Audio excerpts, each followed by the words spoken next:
Bonjour à tous. Alors aujourd'hui, j'aimerais vous parler d'un auteur du XVIIe siècle qui m'a profondément touché quant au courage qu'il a eu pour maintenir sa pensée et au prix qu'il a dû payer pour cela. Il s'agit de Baruch Spinoza, ou plutôt de Benedictus de Spinoza. Baruch Spinoza, né le 24 novembre 1632 à Amsterdam, est mort le 21 février 1677 à La Haye, est un philosophe néerlandais d'origine séfarade portugaise. Il occupe une place importante dans l'histoire de la philosophie, sa pensée appartenant au courant des modernes rationalistes, ayant eu une influence considérable sur ses contemporains et nombre de penseurs ultérieurs. Spinoza est issu d'une famille juive marane séfarade portugaise ayant fui l'Inquisition ibérique pour vivre dans les Provinces-Unies, plus tolérantes.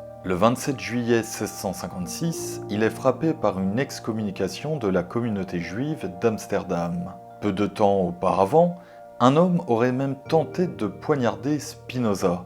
Blessé, celui-ci aurait conservé le manteau troué par la lame, pour se rappeler que la passion religieuse mène à la folie. Il gagne sa vie en taillant des lentilles optiques pour lunettes et microscopes.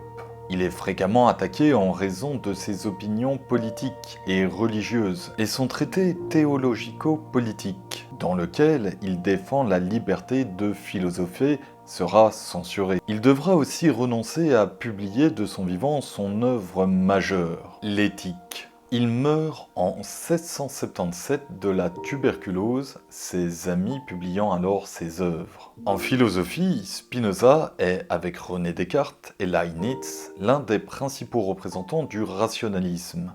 Héritier critique du cartésianisme, le spinozisme se caractérise par un rationalisme absolu, laissant une place à la connaissance intuitive, une identification de Dieu avec la nature, une définition de l'homme par le désir, une conception de la liberté comme compréhension de la nécessité, une critique des interprétations théologiques de la Bible aboutissant à une conception laïque des rapports entre politique et religion.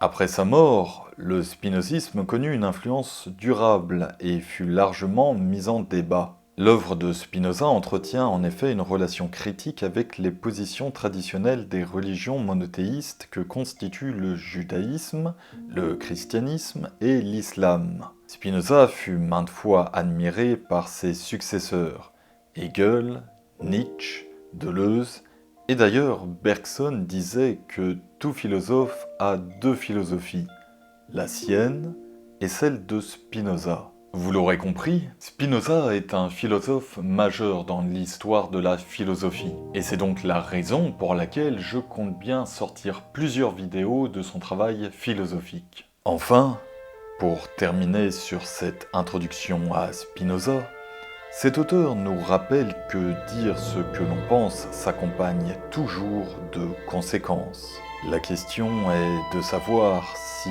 en fin de compte, vous êtes prêt à les assumer.